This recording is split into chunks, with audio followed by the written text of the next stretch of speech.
Well, Nevenka Tromp is a lecturer in East European Studies at the University of Amsterdam, and she now joins me live for more analysis of the EU summit. So, Nevenka, then, how much did Ukraine need this, but also the EU? I mean, obviously, it seemed as if Viktor Orban was challenging the democracy and the decision-making of the EU itself. Absolutely. It's not even a question of how much Ukraine needs it, but it's also a question how we in Europe also need some longer-term certainty where we're heading to, because as much as Ukraine became most important political and military topic and the United States and in Europe, it means in this Euro-Atlantic world that we have been creating, it has been from times nerve-wracking to see how permanent and dedicated this support will be, especially when it comes to the next round of finances. And it is this very difficult week for Ukraine because Zelensky just visited also United States, and we know that there is a stallment by Congress towards President Biden when it comes to releasing financial support to Ukraine. This moment, today, at the EU summit, I think we can actually relax a little bit because we know there will be continuity. You brought up the financing there, and the US and the EU. Kyiv, it seems, had become, you could say, a bargaining chip in the domestic politics of both the EU and its member states and the US. So does what's happened today at the summit, this decision to grant Ukraine accession, to open these accession talks, does that now change?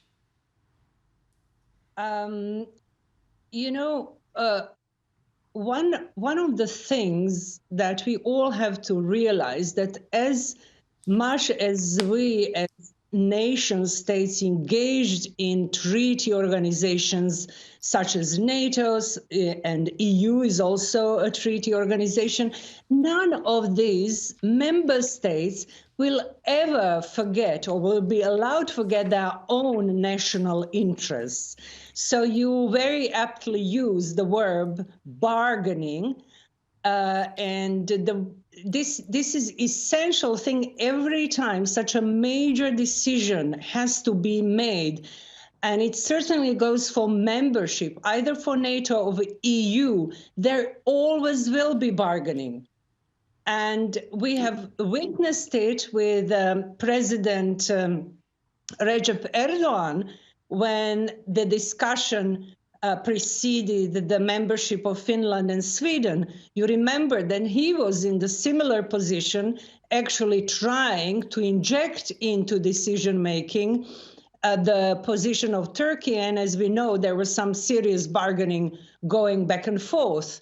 And in the same time, we see that Viktor Orban was doing this as well, because he had some very serious also national interests here at stake. And he tried to use this opportunity where he could have a veto right and stop the accession process and membership of Ukraine in the EU.